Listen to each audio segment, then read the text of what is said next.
Introduce பண்ண தேவையில்லை. ஏன்னா அவர் பல வருஷமாக சினிமா ஃபீல்டில் இருக்கார். வைத்தீஸ்வரன் படம் ஹிட்டாச்சு, அதனுடைய டைரக்டரு. அதுக்கப்புறம் நிறைய படங்கள் பண்ணிருக்காரு. என் கூடயும் நிறைய ட்ராவல் பண்ணுறாரு, நிறைய டிஸ்கஷனுக்கெல்லாம் வருவார். அவர் இப்போ வந்து ஒரு படம் தயாரித்து இயக்குறாரு. அதுக்கு வாழ்த்துக்கள் சொல்கிறதுக்கு தான் வந்தேன். என்னையும் இந்த படத்தில் ஒரு கேரக்டர் நடிக்க சொல்கிறாரு. அது நடிக்கிறேன்னு ஒத்துக்கிட்டு ப்ரொடியூசர் அவர் ஃப்ரம் கர்நாடகா. அங்கே மிகப்பெரிய படங்கள்லாம் எடுத்திருக்காரு. யஷை வச்சு படம்லாம் ராஜாவலி அது படம்லாம் பெரிய ஹிட்டு கொடுத்தவர். கமல் சார் எல்லாம் வச்சு கன்னடத்தில் நிறைய பெரிய ப்ரொடியூசர். ஸோ இவங்க காம்பினேஷனில் வரப்போகிற படம் தான் ஸ்கூல். இந்த யோகி பாபு, பூமிகா இவங்கெல்லாம் நடிக்கிறாங்க. என்னுடைய மகள் வந்து டென்டிஸ்ட் டாக்டரு. இப்போ வந்து இந்த படத்தில் ஸ்கிரிப்டில் டிஸ்கஷனில் இருக்காங்க. அதனால தான் அவங்களையும் உட்கார வச்சுருக்கோம். எல்லாம் இவரும் ஒரு டாக்டர் தான். இவர் வந்து வெட்டினரி டாக்டரு. அதனால தான் எங்களெல்லாம் வச்சு வைத்தியம் பார்க்குறாரு. எனவே இந்த படம் வந்து நான் கதையை கேட்டேன். ரொம்ப ஒரு மாதிரி வித்தியாசமான ஒரு கதை. அதாவது இன்னைக்கு நாட்டில் நடக்கிற விஷயங்கள் எல்லாம் சொல்லியிருக்காரு. கதை சொல்லலாமா? அதாவது நிறைய பேர் தற்கொலை பண்ணிக்கிறாங்கல்ல ஸ்கூலில் இருக்க பசங்கள்லாம். அவங்களுக்கெல்லாம் ஒரு விழிப்புணர்வு கொடுக்குற மாதிரியான ஒரு படமாக இருக்கும். ஒரு ஸ்கூலில் வந்து அது நடக்கிற விஷயங்கள் தான் மெயின். அதில் எப்படி போலீஸ் வருது, நான் ஒரு போலீஸ் இன்ஸ்பெக்டராக நடிக்கிறேன். இன்ஸ்பெக்டர். ஸோ இது மாதிரி போகுது உங்களுடைய படம். ஸோ நிறைய இன்ட்ரெஸ்டிங் மேட்டர் இருக்குது. It's horror film. Full horror மட்டும் இருக்குது. ஏன்னா இவர் வந்து காமெடி சூப்பராக பண்ணுவார். அதனால் ஹியூமரோடு சேர்ந்த ஒரு ஹாரர் ஃபிலிமாக இது வரணும். இது வரும் என்ற நம்பிக்கையுடன் அவருக்கு என்னுடைய வாழ்த்துக்களை சொல்கிறதுக்கு தான் நான் வந்தேன். பாக்கியராஜ் சார் தான் வந்து குத்துவிளக்கு ஏற்றினார். ஏன்னா அவர்கிட்ட பாக்கியராஜ் சார்கிட்ட பல வருஷம் ஒர்க் பண்ணார். அவர் தான் வந்து பூஜையை நடத்தி கொடுத்துட்டு போனார். ஸோ இவ்வளோதான் விஷயங்கள். அடுத்து அண்ணன் பேசலாம். இங்கே வந்துடுறீங்களா? இல்லைப்பா, அங்கேயே ஓகேவா? சென்ட்ரு வந்துடுங்க.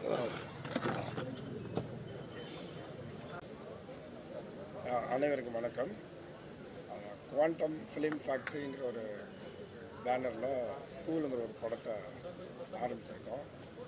இந்த படத்துக்கு வந்து நானும் திரு கே மஞ்சு சார் கர்நாடகாவில் நிறைய படங்கள் ப்ரொடியூஸ் பண்ணுறோம். நாங்கள் சேர்ந்து இந்த படத்தை சவுண்ட் வரும் 4 நாளாக ஒர்க் ஷாப் பண்ணி தொண்டை கட்டுச்சு. ஏன்னா ஸ்டூடெண்ட்ஸ் வந்து ரொம்ப லைவாக நடிக்கணும், ரொம்ப நேச்சுரலாக இருக்கணும், ஒரு ஆக்டிங் மீட்டர் எங்கேயும் மாறிடக்கூடாதுங்கிறதுக்காக அந்த ஒர்க் ஷாப் பண்ணேன். அதில் தான் கொஞ்சம் தொண்டை கட்டிடுச்சு. ஸோ இந்த படத்தில் வந்து ஸ்டூடெண்ட்ஸோட எமோஷன்ஸ் கொஞ்சம் மேஜராக ட்ராவல் பண்ணுறோம். ஸோ எதனால் இன்றைக்கி திடீர்னு ஒரு சூசைட் தாட் வருது, திடீர்னு எங்கேயோ ஒரு பொண்ணு அட்டாக் ஆகிட்டா, ஒரு பையன் பாம்பேயில் துப்பாக்கியால் சுட்டுட்டான் ஒரு கிளாஸ்மேட்டை, இந்த மாதிரி வருது. நாங்குநேரியில் பார்த்தா அருவாள் எடுத்து வெட்டிக்கிட்டாங்க ஸ்டூடெண்ட்ஸு அப்படின்னு ஒரு விஷயம் வருது. ஸோ இந்த மாதிரி இந்த விஷயங்களில் வந்து நம்ம நியூஸாக பார்க்குறோம்.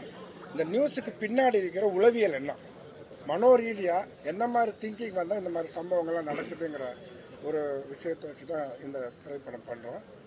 இதில் வந்து ஒரு மிகப்பெரிய டீச்சர் கேரக்டருக்கு அவங்க பூமிகா சாவ்லா அவங்க பண்ணுறாங்க. மாணவர்களை வந்து எளிமையாக புரிய வைக்கிற, அவங்களோட கலந்து ஒரு சில மாற்றங்களை கொண்டு வர ஒரு மிகப்பெரிய கதாபாத்திரத்தில் யோகி பாபு அவர் நடிக்கிறாரு. அது மட்டும் இல்லாமல் இந்த படத்தில் ஃபுல்லாக வந்து மர்டர் மிஸ்ட்ரி, கோஸ்ட் விஷயம்லாம் இருக்குது. அதெல்லாம் இன்வெஸ்டிகேட் பண்ணுற போலீஸ் ஆஃபீஸர் இன்ஸ்பெக்டர் காளீஸ்வரனை திரு கே.எஸ். ரவிக்குமார் சார் பண்ணுறாரு.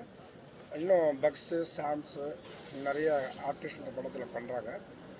அண்டு இந்த திரைப்படம் எனக்கு ரொம்ப நாளாக ஸ்லம்டாக் மில்லியனர்னு ஒரு படம் பார்த்து ரொம்ப ஆசை. அந்த படத்து ஸ்க்ரீன் பிளே மாதிரி ஒரு படம் பண்ணணும். அதாவது நிறைய விஷயங்களை, குளோபலான விஷயங்களை ஒரே படத்தில் ரொம்ப அழகாக கனெக்ட் பண்ணியிருந்தாங்க. ஸோ அந்த மாதிரி ஒரு ஸ்க்ரீன் பிளே பண்ணணும்னு சொல்லி ஒரு 1 இயராக இதில் ஒர்க் பண்ணி எல்லாம் கரெக்டான கேஸ்டிங்கை பிடிச்சி இந்த படத்தை ஆரம்பிச்சிருக்கோம். இன்னொன்று, இந்த படம் வந்து இன்றைக்கி ஜென்ரேஷனை டச் பண்ணணும், அவங்களோட உளவியல் என்னங்கிறது தான் இதுக்கு ஒரு ஸ்கிரிப்ட் கன்சல்டண்ட்டாக என்னோடய டாக்டரை கேட்டேன். ஸோ அவங்க வந்து பிடிஎஸ் முடிச்சுட்டு நிறைய கொரியன் படம் பார்ப்பாங்க.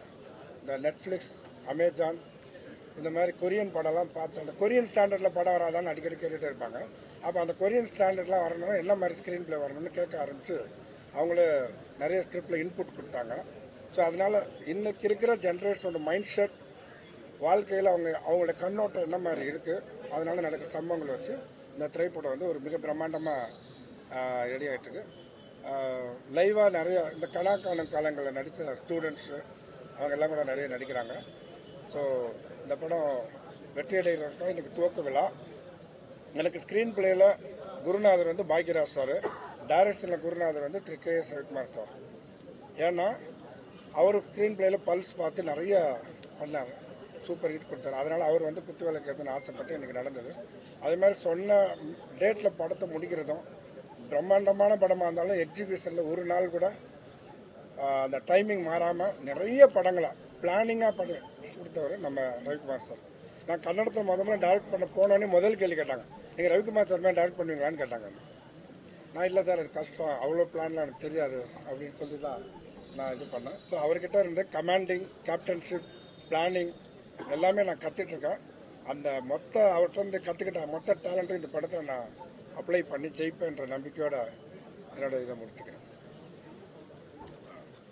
நிவேதா, நீ ஏதாவது சொல்றியா? சொல்லு.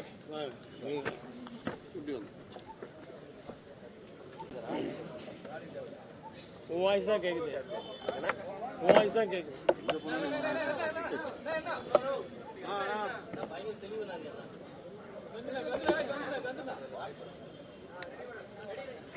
எல்லாருக்கும் வணக்கம்.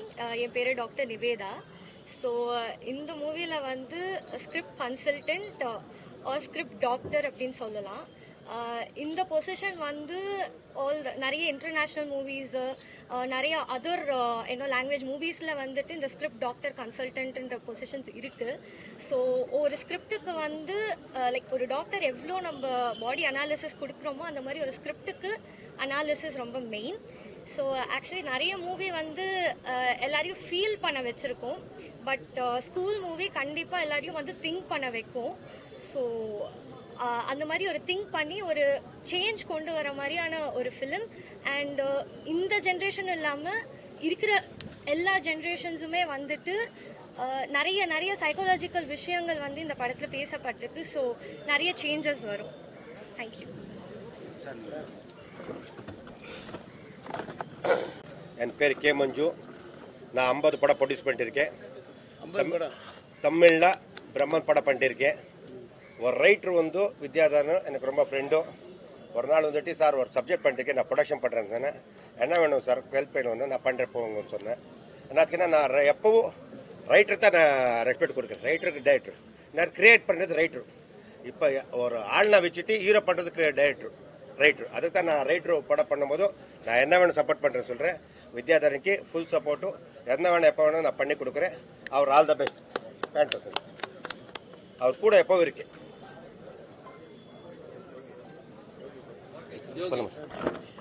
வேற ஏதாவது ஒன்றும் இல்லையா? இது நிறைய பேசியிருக்கே. எப்படி இருக்காரு கைலாஷில்? எல்லாருக்கும் வணக்கம். இது என்னுடைய 5வது படம். அதுவும் குறிப்பாக சொல்லணும்னா யோகி பாபு சாரோட இது என்னோட 3வது படம். மெடிக்கல் மிராக்கிள், சலூன் அப்படின்னு அடுத்த இது வரிசையில் பார்த்தீங்கன்னா நம்ம ஸ்கூல் அப்படின்ட்டு படம். இதில் வந்து ஒரு முக்கியமான ஒரு கேரக்டர் வந்து சார் எனக்கு நரேட் பண்ணி சொன்னார். ஸோ அது கேட்ட உடனே ஃபஸ்ட்டு எனக்கு கொஞ்சம் பயமாக இருந்தது. ஏன்னா இது வந்து horror subject, at the same time வந்து காமெடியும் கலந்து பண்ணணும் அப்படின்றதால இது ஒரு புது ஜானராக இருக்கும், புது முயற்சியாக இருக்கும் அப்படின்னோடனே ஃபஸ்ட்டு பயமாக இருந்தது. அதுக்கப்புறம் சார் வந்து நான் வந்து உனக்கு கைட் பண்ணுறப்பா, நீ ஒன்றும் கவலைப்படாத, நீ நல்லா பண்ணுவேன், அந்த நம்பிக்கையில் தான் நான் வந்து இந்த ரோலை உனக்கு கொடுக்குறேன் அப்படின்னு சொல்லிட்டு சொன்னார்.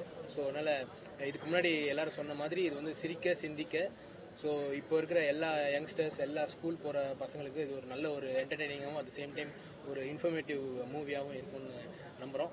ஸோ ஆதரவு தாங்க. இந்த படப்பிடிப்பு முடிஞ்சு சக்ஸஸ்ஃபுல்லாக நாங்கள் வந்து ரிலீஸ் பண்ணி உங்களை எல்லாரையும் நாங்கள் என்டர்டெயின் பண்ணுவோம். நன்றி. ஓகே, எப்படி பாக்குறீங்க? அவரை பார்க்க முடியலன்னு கேள்வி கேட்டு எங்க எப்படி பாக்குறீங்கன்னா, அவர் வந்து பிஸியா இருக்காருப்பா. அவர் டே அண்ட் நைட் ஒர்க் பண்ணிட்டு இருக்காரு. அவர் வந்து தூங்காம கொல்லாம ராத்திரில வந்து 3 மணிக்கு போய் படுத்துட்டு கிளம்புற மணி 7 மணிக்கு எழுந்து வருது. அநேகமாக நீ கிளம்புற 6 மணிக்கு போய் தூங்கியிருப்பாருன்னு நினைக்கிறேன். அதான் கிளம்பி அவர் வேற பூஜையெல்லாம் பண்ணுவார். குளிச்சுட்டு பூஜையெல்லாம் முடிச்சுட்டு இந்த பூஜைக்கு வரதுக்கு கொஞ்சம் லேட் ஆகும். ஆனால் கண்டிப்பாக வந்து தலையை காமிச்சிட்டு போவான். காலையில ஓகே தான். சப்போஸ் ஆடியோ லான்ச் வச்சு அது ப்ரொமோஷன் தனியா கூப்பிடும்போது கூட வரது இல்லையே, எந்த படத்துக்குமே காணுமே. வேலை இல்லை அன்னைக்கு அப்படின்னா கண்டிப்பா வரும். எனக்கு யோகி பாபு பத்தி தெரியும். ஏன்னா நானும் என்னோட படங்கள்ல என்ன கூகுள் குட்டப்பல்ல ஃபுல் டைம் இது பண்ணியிருக்கேன். நல்ல கோஆப்ரேட் பண்ணக்கூடிய ஒரு நடிகர், நல்ல ஒரு நாலேஜ் உள்ள நடிகர். அதனால வந்து யோகி பாபு மேல எந்த குறையும் எனக்கு தெரியல. நான் கண்டிப்பா ஃப்ரீயா இருந்தா கண்டிப்பா வருவார். ஏற்கனவே கொடுத்த ஒரு டேட் வந்து பூஜை நம்ம வந்து அப்போ அந்த நேரத்துல சொன்னார். இவர் பூஜை முந்தா நாள் தான் சொன்னார். ஸோ அந்த நேரத்தில் அதை கேன்சல் பண்ணிட்டு வர முடியாது, அதை அட்ஜஸ்ட் பண்ணி வரணும் இல்லையா. அது மாதிரி ஆடியோ லான்ச்சு கூட முன்னாடியே அவர்கிட்ட டேட் வாங்கி இந்த டேட்டில் ஆடியோ ரிலீஸு, இந்த டேட்டில் ப்ரொமோ நீங்கள் வந்தாகணும் அப்படின்ட்டு அவர்கிட்ட சொல்லி அந்த டேட்டை அவர் கொடுத்துட்டு அப்புறம் வரலாம் தான் நம்ம குறை சொல்லணும். கொடுக்காம நீங்கள் வந்து இஷ்டத்துக்கு கூப்பிடும் போது எப்படி வருவாங்க? அந்த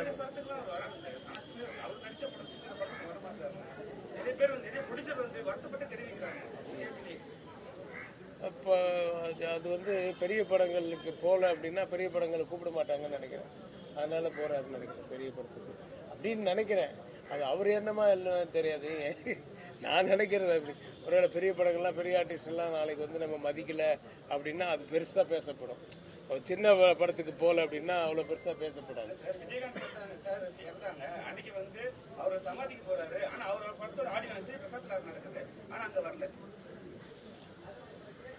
அவர் விஜயகாந்த் இதோட பெருசா நினைச்சிருக்கலாம், அது தப்பு இல்லையே. அது அவர் டைமிங்னு ஒன்று இருக்குல்லப்பா எல்லாருக்குமே. இப்போ நீங்கள் கூட இங்கே வரும்போது நடுவில் ஏதோ ஒரு வேலை இருந்தால் போயிட்டு வரீங்கன்னா ஏன் போறீங்க அப்படின்னு கேட்க முடியுமா உங்களை யாராவது? அது வேற ஏதாவது காரணம் இருக்கும். பேமெண்ட் ஃபுல்லாக கொடுத்துருக்க மாட்டாங்க. டப்பிங்க்கு முன்னாடி பேமெண்ட் கேட்டிருப்பாரு, கொடுத்துருக்க மாட்டாங்க. அதை மீறி டப்பிங் பேசி கொடுத்துருப்பாரு. அப்போ செட்டில்மெண்ட் பண்ணுறேன்னு இருப்பாங்க, ரிலீஸுக்கு முன்னாடி அது கொடுத்துருக்க மாட்டாங்க. இது ஆடியோ லான்ச்சுக்கு முன்னாடி கொடுக்குறேன்னு இருப்பாங்க, கொடுத்துருக்க மாட்டாங்க. இந்த மாதிரி நிறைய விஷயம் இருக்குன்னா அந்த ப்ரொடியூசருக்கு என்ன கஷ்டமோ எல்லாம் பார்க்கணும்ல. நம்ம ஒருத்தருக்கு குறை சொல்றதுலயே நம்ம இருக்கக்கூடாது. நம்ம அவருக்கு என்ன சூழ்நிலையோ அதனால. ஆனா அப்படி வந்து மற்றவங்களை மதிக்காத ஒரு மனுஷன் தான் இவரு அப்படின்னு சொன்னா நான் ஒத்துக்கவே மாட்டேன். இந்த படத்துக்கு டேட் கொடுக்குறாருன்னாவே நீங்க புரிஞ்சுக்கலாம்ல அவர். ஏன்னா இவர் சீனியாரிட்டி அவருக்கு தெரியும். அதனால இவர் மற்ற பெரிய படங்கள் கொடுக்குற அமௌண்ட் இவருக்கு கொடுக்க முடியாது அவரால். ஸோ இந்த படத்துக்கு என்ன வேல்யூவோ அந்த அளவுக்கு தான் அவர் கொடுக்க முடியும். அதுக்கு ஒத்துக்கிட்டு அவர் பண்றாருல்ல, அப்படின்னா அவர் நல்ல மனுஷன் தானே. அதை எப்படி நம்ம குறை சொல்ல முடியும்? எல்லாம் மனுஷனா பிறந்த எல்லாருக்குமே சில குறைகள் இருக்க தான் செய்யும். அதனால வந்து நம்ம அவங்கள மட்டம் தட்டிடக்கூடாது. எல்லாருமே நல்லா இருக்கட்டுமே, எல்லா படங்களும் நல்லா ஓடட்டுமே. அவர் ப்ரொமோஷன் வந்ததுனால தான் அந்த படம் வந்து ப்ரொமோஷன் ஆகலன்றதுலாம் சொல்ல முடியாது. அவர் வரலங்கிறதே இப்போ இந்த மாதிரிலாம் நீங்கள் பேசி அந்த படம் பேர் என்ன வரலன்னு சொன்னீங்களா? அந்த படம் பேர் தூக்குதுறை பாருங்க, இப்போ பெருசாகிடுச்சு. தூக்குதுறைக்கு ஒரு ப்ரொமோஷன் கிடைச்சிருச்சுல்ல சார். அதே போல பெரிய படங்களுக்கு வந்து ஈஸியா தியேட்டர்கள் கிடைக்குது. எல்லா சின்ன படங்கள் இப்போ சமீபத்தில் தூக்குதுறையில கூட மாஸ்டர் மகேந்து கூட பேச சின்ன படங்களுக்கு தியேட்டர் ஒதுக்கி கொடுங்கன்னு. ஸோ பூஜை போடும்போது நம்மளுக்கு வந்து பிரம்மாண்டமா எல்லாம் காமிக்கிறோம். அதுக்கப்புறம் தியேட்டருக்கு வரதுக்கான வாய்ப்புகள் குறைவா இருக்கு, தேங்க ஆரம்பிச்சிருங்க நிறைய படங்கள். ஆமா, அதுக்கு காரணம் வந்து பட்ஜெட்டு தான். அது பட்ஜெட்டுக்கு ஏற்ற மாதிரி இந்த படம் என்ன வியாபாரம் ஆகும், சரி வியாபாரமே ஆகாதா, சரி இந்த படத்தை வந்து தியேட்டருக்கு கொண்டு போய் சேர்க்குற அளவுக்கு நம்மக்கிட்ட பணம் இருக்கா அப்படின்னு தெரிஞ்சுக்கிட்டு தான் ஒரு ப்ரொடியூசர் படம் எடுக்கணும். இல்லைன்னா எடுக்கக்கூடாது. இதை நான் ஒரு படம் பண்ண போகிறேன்னு வந்து சொல்ல அன்னைக்கே அவர்கிட்ட கேட்டேன், நீ படம் பண்ணுற சரி இதை கொண்டு போய் தியேட்டருக்கு சேர்ப்பியா, தியேட்டருக்கு சேர்க்குற அளவுக்கு ஒரு நாளைக்கு இது பண்ண முடியுமான்னு. இல்லை மஞ்சு சார் மாதிரி எனக்கு ஹெல்ப் பண்ணுறதுக்கு நிறைய இருக்காங்க, அதெல்லாம் அவங்கெல்லாம் ஹெல்ப் பண்ணுறாங்க. அப்புறம் 2-3 பெரிய ஃபைனான்சியர்ஸ் எல்லாம் சொன்னார். அவங்க எனக்கும் தெரியும், அவங்க ஏற்கனவே சினிமாவில் இருக்காங்க, அவங்கெல்லாம் கூட ஹெல்ப் பண்ணுறாங்க அப்படின்னு சொன்னோம்னா தான் எனக்கு ஒரு நம்பிக்கை வந்தது. ஸோ ஒரு படம் வந்து நம்ம பூஜை போட்டு ஷூட்டிங் பண்ணுறது கூட பெருசு இல்லை. இன்றைக்கி ப்ரமோஷன் பண்ணி அது கொண்டு போய் தேட்டரில் ரிலீஸ் பண்ணுறதுக்கு உரிய கெப்பாசிட்டி நமக்கு வேணும்.